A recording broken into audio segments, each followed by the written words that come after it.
लकड़ी के डंडे को हाथ के पंजों की गहरी पकड़ते हुए हमने डंडे को दाएं बाएं घुमाना है। इसमें पूरा शरीर नहीं घूमेगा बल्कि कमर झुकाने का इसमें प्रयास करना है। दूसरी सावधानी इसमें ये रखनी है कि जो हम डंडा दाएं बाएं घुमा रहे हैं वो सर के ऊपर से नहीं घुमाना है, ना ही सर के आगे से, बल्कि सर के पीछे से इसको ले जाना है। गर्दन के आसपास ही डंडा दाएं बाएं घूमेगा। और जब हम डंडे को नीचे ले जा रहे हैं तो हाथ से खींचना है, उसको हाथ से खींचना है। ये सावधानी रखनी है इसमें। पूरा हाथ अपने आप ही जो हाथ खड़ा है, अब ये नीचे कर रहे हैं तो डंडे को नीचे की ओर खींचते हुए ही हमने डंडे को दाएं बाएं का ले जाना है। और बॉल एंड सॉकेट संधि तथा टार्सल्स, इन तीनों जॉइंट्स पर को एक्टिव करने के लिए ये एक एक्सरसाइज का योग एक्सरसाइज का एक सेट है। इसको एक क्रम से करना है। पहले पंजे क्लॉकवाइज एंटी क्लॉकवाइज, उसके बाद पाँव को, एक पाँव सीधा है और दूसरा पाँव जो हमने हाथ तिरछे फैला रखे हैं, दाएं बाएं फैला रखे हैं, तो पाँव के थंब अंगुली को ही टच करना है कारपेट में। इतना घुमाना है पाँव को कि वो पाँव की अंगुली हाथ की पंजे के नज़दीक तक जानी चाहिए और पूरा घुमाव करना है। इसमें सीधे नहीं ले जाना है बल्कि बॉल एंड सॉकेट संधि को पूरा घुमाते हुए ले जाना है। और इसकी संख्याओं में भी ध्यान रखना है। फोकस हमारा संख्याओं में रहेगा। और जो पाँव हमारा तिरछा ज़मीन पर लेटा है, उस पाँव के पंजों को दाएं बाएं नहीं करना है। ये प्रयास करना है कि जो पाँव हमारा सीधा खड़ा है उसका टिकाव एड़ी पर हो। तो ये इस तरह से ये क्लॉकवाइज और एंटी क्लॉकवाइज, जितनी संख्या हम क्लॉकवाइज करेंगे उतनी ही हम एंटी क्लॉकवाइज इसमें करना है। नंबर 2, एक पाँव के पंजे पाँव के तलवे में दूसरे पाँव के घुटने को मिलाना है।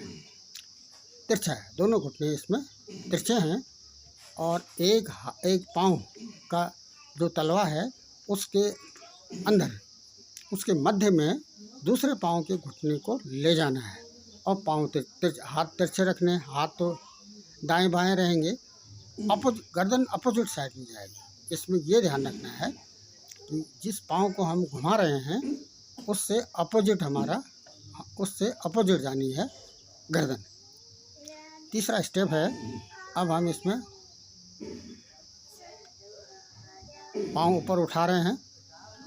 पहले इसको संपूर्ण पर ले जाएंगे और थोड़ा सा हाथ का सपोर्ट देते हुए पाँव कमर से नीचे वाला हिस्सा, पाँव के जो अंगुलियां हैं उसको सर के पीछे से, सर के ऊपर से कारपेट तक मिलाना है। कारपेट तक मिलाने का प्रयास करना है। जब हम वापस आ रहे हैं तो न्यून कोण पर ही वापस आना है।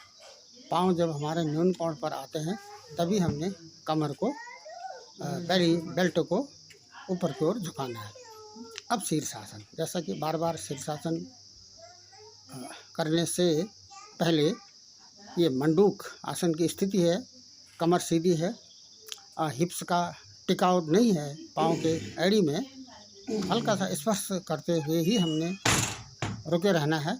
और दोनों हाथों को नीचे कारपेट में बिछाकर तब अपने माथे को घुटने के नज़दीक ले जाना है।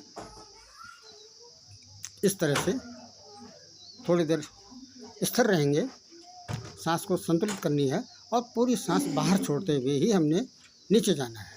माथे को घुटने के नज़दीक ले जाकर काफ़ी देर तक इसमें सामर्थ्य के अनुसार इसमें रुके रहना है। और ज़्यादा सांस इसमें रोकनी। जब हम नीचे जाएंगे तो सांस बाहर छोड़ते हुए जाएंगे और वही सांस बाहर ही रहेगी, और नहीं तो पेट के अंदर खिंचाव आने की संभावना रहती है अब ये पूर्ण मंडूकासन है। नाभि को हाथ की थंब से, थंब को अंदर की ओर मोड़ते हुए और नाभि के सेंटर को दबाते हुए हमने पेट अंदर करना है और हवा बाहर फेंकनी है। पेट की हवा बाहर फेंकनी है। तब हमने माथे को कारपेट में घुटने के नज़दीक तक, घुटने के नज़दीक तक कारपेट में माथे को टच करना है और काफ़ी देर इसमें रुके रहना है सामर्थ्य के अनुसार। और सांस भी रोके रखनी है। पेट तो दबा ही है, नाभि भी दबी है, पेट और नाभि दोनों दबे हुए हैं। उसके बाद इसी क्रम में ये जो शट है, इसमें शीर्षासन भी किया जाना है। इस तरह से सर का टिकाव कारपेट में करना है। जो हमने हाथ की पंजे एक दूसरे के ऊपर फिट किए हुए हैं, उस पर टिकाव नहीं करना है, नहीं तो अंगुलियां दब जाएंगी। तो इसी स्थिति पर सर को आगे पीछे दाएं बाएं खिसकाने का हम प्रयास करेंगे तो इसमें जो पाइवोट संधि है वो डिस्टर्ब होने की संभावना रहती है। इसलिए ज़्यादा हमने टिकाव सर पर करना है, सर पर ही टिकाव हो और सर को हाथ के हथेलियों से, पंजों से थोड़ा सा स्पर्श ही कराना है, पूर्ण टिकाव नहीं करना है। जब हम ये पाँव ऊपर नीचे कर रहे हैं तो पाँव के तलवे आपस में मिले हुए हैं, पाँव के तलवे आपस में मिलाते हुए ही नीचे अप डाउन करना है। और दाएं बाएं भी हम जब हम अंदर ला रहे हैं तो पाँव के तलवे मिलाते हैं, अंदर लाएंगे तो पाँव के तलवे मिल जाएंगे, बाहर जाएंगे तलवे खुल जाएंगे। उसके बाद ये पाँव के टार्सल्स का क्लॉकवाइज और एंटी क्लॉकवाइज इसमें एक्शन हो रहा है। वापस जब हम आते हैं तो पाँव के तलवे को मिलाकर आएंगे और एक पाँव जब हम ऊपर करेंगे थोड़ी देर इसमें रुकना है, फिर दूसरा पाँव ऊपर करना है, थोड़ी देर इसमें रुके रहना है और उसके बाद एक पाँव के तलवे को दूसरे पाँव के ऊपर लाना है, पाँव के तलवों को लाना है। जब हम वापस आएंगे तो इस तरह से इस स्थिति में आएंगे। पहले एक ही पाँव नीचे लाएंगे हम, कमर से नीचे वाला, फिर दूसरा पाँव, और पाँव के तलवे पहले मिलाएंगे और फिर इसमें पाँव के अंगुलियों पर टिकाव होगा। जब हम वापस आते हैं तो वापस आने के बाद थोड़ी देर इसमें रुके रहना है और रुकने के बाद अब इसमें जो अगला स्टेप है, इस स्टेप में हमने सूक्ष्म इसमें अनुलोम विलोम भी करना है। नंबर एक पेट अंदर बाहर करना है। इसको काफ़ी रैपिड स्पीड से किया जाना है। मुंह खोलते हुए हवा बाहर नहीं करनी है, बल्कि मुंह तो बंद ही रहेगा।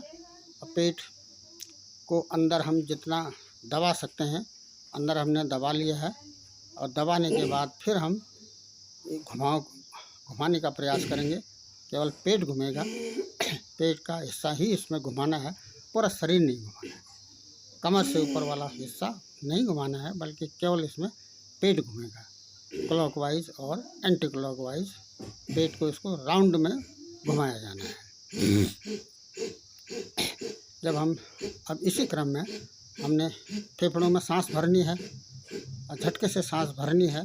पहले तो बाहर छोड़ेंगे हम, इस तरह से क्रम से 1 2 3 4 ऐसे फेफड़ों में रैपिड स्पीड से इसमें सांस बाहर छोड़नी है। और उसी स्पीड में दूसरे स्टेप में हमने सांस बाहर करनी है, बाहर और अंदर। केवल इसमें लंग्स का एक्शन होना है। ये ध्यान रखना है कि पूरा शरीर को हमने नहीं अंदर बाहर करना है, बल्कि केवल इसमें लंग्स में ही संकुचन शिथिलन होगा, रिलैक्सेशन एंड कॉन्ट्रैक्शन होगा। अब अनुलोम विलोम की स्थिति, अनुलोम विलोम भी उसी क्रम से किया जाना है। हवा पहले अंदर लानी है और थोड़ी देर इसमें हवा को फेफड़ों में रोके रखना है। उसके बाद फिर उसी हवा को पेट से होकर गुदा से होते हुए इसमें बाहर करना है दूसरे नाक से। अब ये दूसरे नाक से अनुलोम विलोम होगा, सांस अंदर ली जाएगी, फेफड़ों में काफ़ी देर तक उसको रोके रखना है और जब हम उसी हवा को बाहर निकाल रहे हैं, उसी वायु को बाहर निकाल रहे हैं, तो जो नाक हमने बंद किया है उससे बाहर निकाल रहे हैं। ये थोड़ा सावधानी रखनी है इसमें। जब हवा हम बाहर निकालते हैं तो पेट से ले करके गुदा तक उस हवा को बाहर करने का प्रयास करना है। कहने का मतलब हमारा जो एक्शन है वो गुदा तक इसमें एक्शन होना है, गुदा एक्शन इसमें किया जाना है। ये अनुलोम विलोम की संख्याओं पर भी ध्यान रखा जाएगा, इनकी संख्याएं बराबर रखी जाएंगी। अनुलोम विलोम की संख्याएं बराबर रखी जाएंगी और जीभ को से होते हुए फिर हवा बाहर थोड़ी देर खींचनी है, मुंह बंद करके। उसके बाद फिर मुंह के अंदर ही हवा रहेगी। अब ये जो सेट है, इसमें जब हम बेली बेल्ट, पेट, नाभि और इसमें बॉल एंड सॉकेट संधि को एक्टिव कर रहे हैं, तो इसमें एक अंतिम स्टेप ये भी आएगा। हम इस तरह से बैठ जाएंगे, घुटने बिठाकर हिप्स का हल्का टिकाव करते हुए। अब इस समय मुंह से बाहर हवा हल्की सी आवाज़ निकालते हुए ही हवा बाहर छोड़नी है।